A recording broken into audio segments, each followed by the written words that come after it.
Some men beg when their wives cheat. Others break down, drink themselves stupid, or pretend nothing happened. I sent the bastard a thank you note. I don't have a house with a white picket fence. I don't have an office job. Hell, I don't even have a fixed address. My name's Floyd Carter. 48 years old. I travel from town to town selling handmade leather goods, belts, wallets, bags.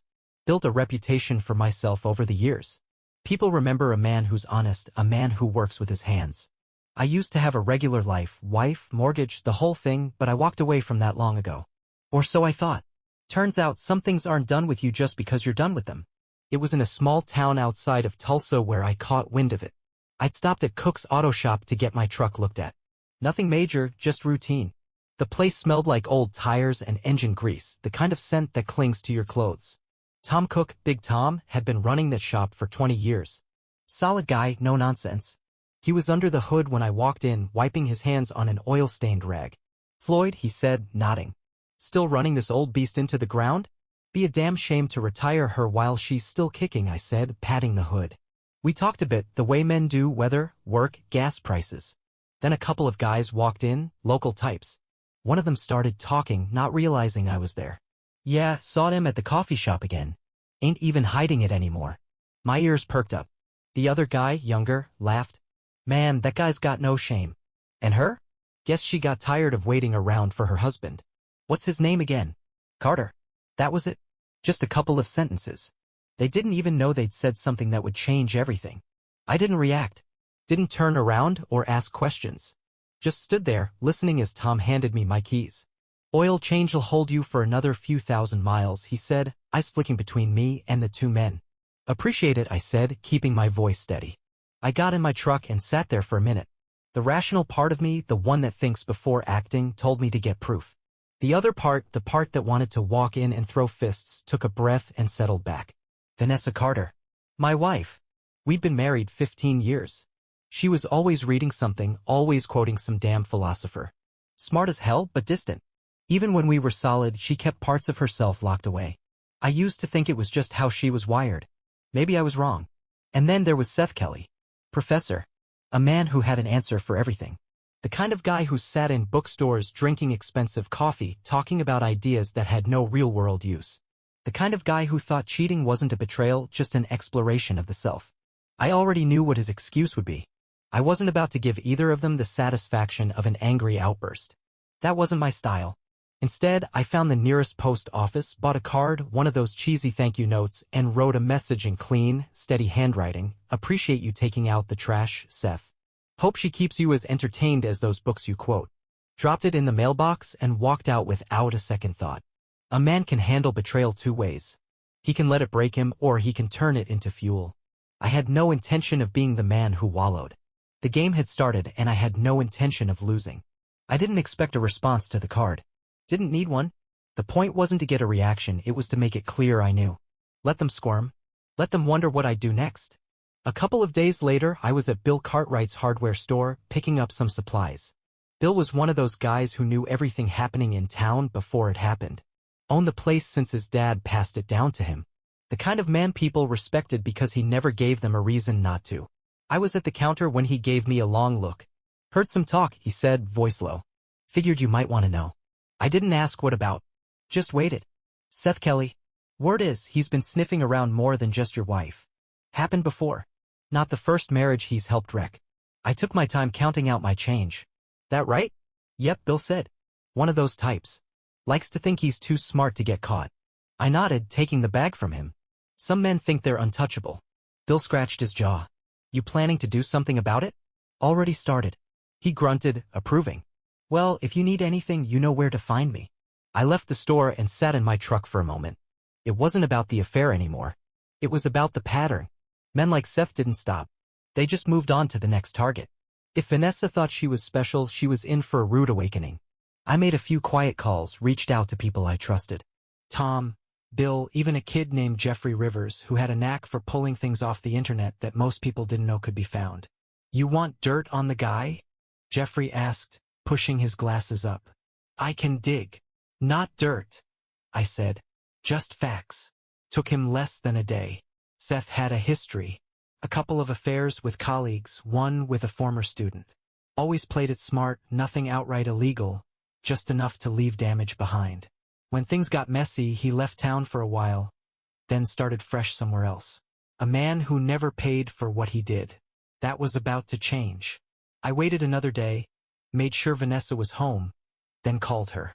She picked up on the second ring. Floyd. Calm. Measured. Like she wasn't worried. Maybe she thought I didn't know. We need to talk, I said. She hesitated. I don't think. Tomorrow. Your parents' place. Be there. She started to say something, but I hung up. I wasn't about to argue over the phone. I wanted her sitting there in front of her family when the truth came out. No running. No hiding behind excuses. She could bring Seth if she wanted, I didn't care. I spent the rest of the evening making sure the right people knew what was coming. I wasn't the kind of man to let things slide. Vanessa thought she had control of the situation. So did Seth. They were about to find out they were wrong. Vanessa showed up at her parents' house the next afternoon. She walked in like she was bracing for an argument but still thought she could win it. That was her problem. Always thought words were weapons, that if she talked long enough, she'd find a way to bend reality to her liking. She wasn't expecting the room to be full. Her parents sat on the couch, stiff-backed and silent. Her older brother, Mark, leaned against the wall, arms crossed. He'd never liked me much, but that didn't matter now. Across from them sat Bill Cartwright and Tom Cook, looking like they had all the time in the world to watch a train wreck. They weren't here for moral support. They were here because I wanted this to be more than a private reckoning. Some things needed witnesses. Vanessa stopped in the doorway. What the hell is this? I didn't move from my chair. Sit down. She glanced at her mother, then at her father. Her mother wouldn't meet her eyes. Her father, a retired Marine who didn't say much to begin with, just shook his head. That was enough. She sat. I placed the folder on the table. Nothing dramatic. No grand speech. Just slid it toward her. She looked at it like it might bite. What is this? Go ahead, I said. Open it. She hesitated, then flipped it open. Inside were printouts, screenshots, a neat collection of everything Jeffrey had found. Not just her affair. Seth's whole history. The women. The patterns. The damage he left behind. She flipped through the pages, her expression shifting from irritation to disbelief to something close to fear. I let the silence sit. Let her read every page. Let it sink in. Finally, she looked up. Where did you get this? Doesn't matter. She closed the folder, pressing her palms against it like she could shove the truth back in. This is ridiculous. I leaned forward, resting my elbows on my knees. Tell me which part is a lie. She opened her mouth, then shut it. That was the moment she realized she wasn't the one in control anymore. Mark exhaled sharply and shook his head. Jesus, Vanessa. Her father didn't say a word, just stared at her with the kind of disappointment that cuts deeper than anger. Her mother looked ready to cry. It wasn't just about the affair. It was about the fact that Vanessa, who prided herself on being so damn smart, had been nothing more than another name on Seth Kelly's list. She turned back to me. What do you want, Floyd? An apology? You want me to beg? I shook my head. I don't want a damn thing from you. She swallowed, her throat working. Then why do this? Why make a scene? Because people like him get away with this too often, I said. And because you thought you were different. Thought he actually gave a damn about you. You weren't special, Vanessa. You were just next. She flinched just for a second. Then she straightened her spine, lips pressing into a thin line. The fight was still in her. That was fine. I wasn't looking for surrender. Mark sighed and ran a hand through his hair. So what now? I stood up, grabbing my jacket. That's up to her. Vanessa's hands curled into fists on the table. You don't get to decide how this ends. I pulled on my jacket. I already have. And with that, I walked out the door. I didn't look back when I walked out of that house. Didn't need to. I knew what I'd left behind. A woman sitting in the wreckage of her own choices. A family that would never look at her the same way again. And the slow realization settling in that the man she'd risked it all for wasn't worth a damn. That was enough. The real work wasn't done yet. Seth Kelly still needed to face the music. I drove into town and parked a block from the college. It was a clean little campus, the kind of place that prided itself on intellectualism and respectability. That was the problem with men like Seth. They wrapped themselves in prestige and philosophy, thinking it gave them cover for being cowards. I walked straight into his office. Didn't knock. The door wasn't locked, and I wanted him to feel the same lack of control Vanessa had felt an hour ago. He was behind his desk, glasses perched on his nose, grading papers like he had nothing to worry about. He looked up when I stepped in, surprise flickering across his face before he caught himself. He took off his glasses and leaned back in his chair, trying for casual.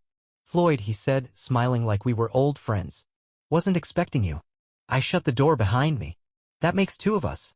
He gestured to the chair across from his desk. "Have a seat." I stayed standing. "I'll keep this short. You and Vanessa are done." His smile didn't waver, but I saw the way his fingers tapped against the desk. "That's between me and her." "No," I said. "It's not. See, I don't give a damn about your philosophical takes on morality. I don't care how you justify what you do. But I do care about men like you thinking they can walk away clean every time." He exhaled like he was dealing with a student who just didn't get it. "Floyd, I know this is personal for you, but..." "Personal?" I stepped closer, letting him feel the space between us shrink. "You made it personal when you decided my marriage was just another thought experiment." His jaw tightened. "Vanessa made her own choices." "Yeah," I said. "And she gets to live with them. Just like you get to live with yours." I pulled a manila envelope from my jacket and dropped it onto his desk. He looked at it but didn't touch it. "That's your history, Seth. Every woman. Every lie. Every time you played the same game in a different town. It's been sent to your department chair, a few key faculty members, and some of the women's husbands." He paled, reaching for the envelope like he could stop it from being real. He flipped through the papers, his breathing getting shallower with each page. "You think they'll care about this?" he asked, his voice quieter now. "Maybe not. But I bet the donors will. And I bet your next tenure review just got a hell of a lot more complicated." He slammed the folder shut, fingers pressing into the desk. "You think ruining me is going to fix anything?" I smiled. "You were already ruined. I just made sure everyone saw it." I turned and walked out, leaving him sitting there in the mess he'd made. By the time I got back to my truck, my phone buzzed. A message from Vanessa. "I hope you're happy." I stared at the screen for a second before deleting the message. Happiness had nothing to do with it. Some people needed to learn what consequences felt like. I didn't stay in town long after that. There was nothing left to stick around for. I packed up my things, loaded my truck, and drove out before the sun was up. The road stretched ahead, same as always, the hum of the tires steady beneath me. I'd done what I came to do. Now it was time to move on. A few days later, I stopped in a town a couple 100 miles south, the kind of place where people still waved from their porches and called you sir, even if you weren't much older than them. I pulled into a gas station, filled the tank, grabbed a black coffee that tasted like burnt rubber but did the job. As I stood by the pump, my phone buzzed. Another message from Vanessa. I almost ignored it, but curiosity got the better of me. "You've ruined everything. I hope you're proud of yourself." I stared at the words for a second, then typed back. "No, Vanessa. You did." Deleted the thread after that. After grabbing a bite at a roadside diner, I wandered into a hardware store, different town, different faces, but the same smell of sawdust and old metal. I was picking up some leatherworking supplies when I heard someone call my name. I turned to see Tom Cook leaning against a shelf, arms crossed, looking like he'd been waiting for me. "Figured I'd find you out here," he said. "That's so," I said, tossing a roll of twine into my basket. "Didn't think I left a trail?" "Didn't have to," he said. "Word travels." I paid for my things and we stepped outside, standing by my truck. Tom pulled out a pack of cigarettes, offered me one. I shook my head. He lit his and exhaled slow. "Things went south for your ex," he said. I took a sip of my coffee, let the words settle before I answered. "How bad?" "Bad," Tom said. "Parents cut her off. Mark won't take her calls. Last I heard, she's staying in some rental on the edge of town, drinking too much and jumping at shadows." I let that sit between us. I wasn't surprised, but I wasn't gloating either. It was what it was. "And Kelly?" I asked. Tom chuckled, shaking his head. "Oh, he's finished. Resigned from the university before they could fire him. Tried to play it off as pursuing new opportunities. Nobody bought it. Last I saw, he was sitting alone at a bar, looking like a kicked dog." I nodded. "Sounds about right." Tom studied me for a second. "Most men I know would be drowning in whiskey after what you've been through." Most men I know don't think ahead, I said. He smirked, taking another drag of his cigarette. What now? I glanced at the road. Same as before. Keep moving. He nodded like that made sense. Well, he said, flicking his cigarette into the dirt. If you ever swing back through, beers are on me. I shook his hand. Appreciate it, Tom. He headed for his truck, and I climbed into mine. Another town, another stop along the way. Nothing holding me back, nothing tying me down. I had no regrets. Some people spend their whole lives chasing happiness. Me? I'd take freedom over happiness any day. A week passed, then another. I kept moving town to town, selling my leather goods at farmers markets, roadside stands, anywhere people still appreciated something made by hand. The work was steady, the road familiar. I never stayed anywhere long enough for people to ask too many questions, which suited me fine. One morning, I was drinking coffee outside a small-town diner when the mailman dropped a few letters on the table. Junk mail mostly, but one caught my eye. A handwritten envelope, no return address. I didn't need one to know who sent it. I set down my coffee and opened the letter. The handwriting was neat, careful. Floyd, I don't expect you to respond. I just wanted to say I was wrong. About a lot of things. I thought I was making my own choices, but I see now I was just being used. I don't know if that makes it better or worse. I don't expect you to forgive me. I wouldn't if I were you. Just wanted to say I'm sorry. Vanessa. I read it twice, then folded it and set it aside. I wasn't angry anymore. That part of me had burned out back in that living room, in that office with Seth, in the days after when the weight of it all settled. The truth was, I didn't need an apology. I'd already moved on. I finished my coffee, left the letter on the table, and let the wind take it. Some things didn't need holding on to. That afternoon, I was back on the road when my phone buzzed again. Another letter had come in, this one from my son. We didn't talk much, hadn't in years. He had his life and I had mine, but every now and then he'd send something. Hey, Dad. I was thinking about you the other day. Just wondering where you are. Hope you're doing all right. It wasn't much, but it was something.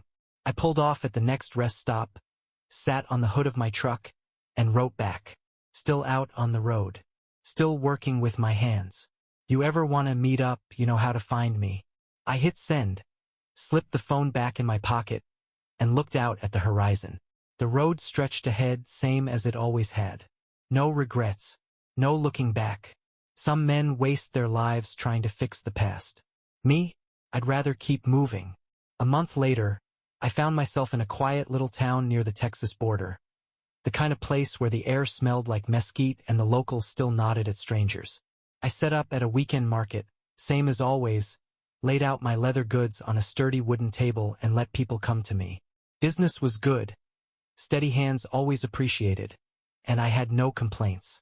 Late in the afternoon, just as the sun was starting to drop, a familiar voice cut through the quiet. Didn't think I'd run into you this far south. I looked up. Bill Cartwright, hands in his pockets, looking like he belonged anywhere he stood. Didn't think I was being followed? I said, keeping my voice easy. Bill smirked. Not quite, but you know how people talk. I did. I waved a guy over to watch my table and nodded for Bill to follow.